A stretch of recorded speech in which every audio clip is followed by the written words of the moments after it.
Hi, I'm Matt from Oka, Japan. I want to give you a little bit of advice about what to take on the trail when you're walking in Japan.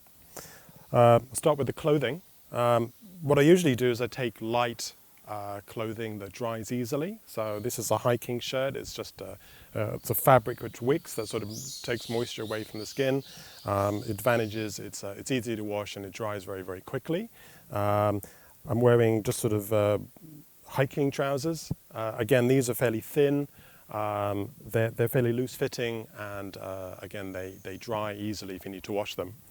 For shoes, you don't need to wear very heavy hiking boots unless you're doing a really long hike with lots of gear. I mean, what I wear are sort of trail running shoes like this. They have a good firm sole, but they're low cut and they're fairly light. These ones have a waterproof membrane inside, which is very good in case you have rain. The advantage with these shoes is that they're also very good just for walking around cities and sightseeing. So they're really an all-purpose shoe, and they're not too heavy on the trail. Proper hiking boots can just be a little bit too heavy and uncomfortable if you're walking all day in them. For a backpack, I recommend something in the 30 to 40 cubic litre range. This is a very nice backpack by a company called Deuter.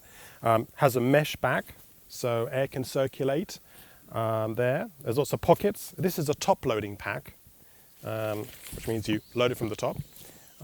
You open it up and it can fit quite a lot of gear. Obviously, you want to be able to carry things like water, spare clothing, snacks, emergency first aid kit, and rain gear. You need to have some sort of breathable, waterproof jacket and trousers.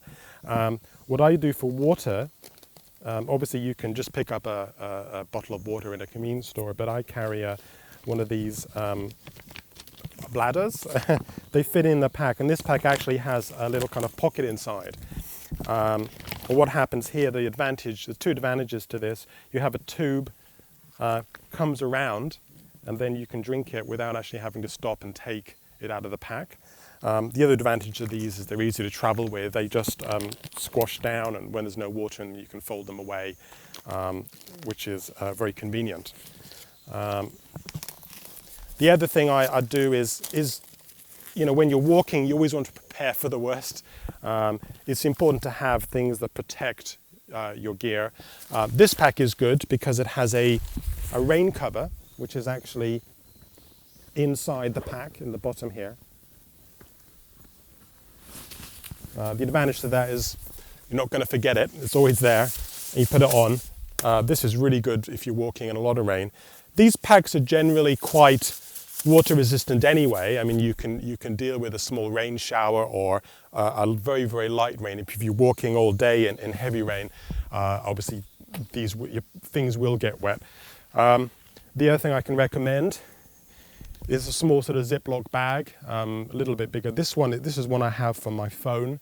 The advantage is that you can just put it in your pocket and you don't have to worry about putting it inside your pack if it's raining or something. And a lot of new phones, a lot of smartphones are actually quite susceptible even just to moisture. So even if you're walking and they're against your skin and they're sweaty, actually the moisture can seep in. So I'd really recommend, these are very cheap, and you can buy these also for any important things like your camera, your passports, money, and put them in your pack, and they just really makes them safe against any moisture. I think that's about it. Okay.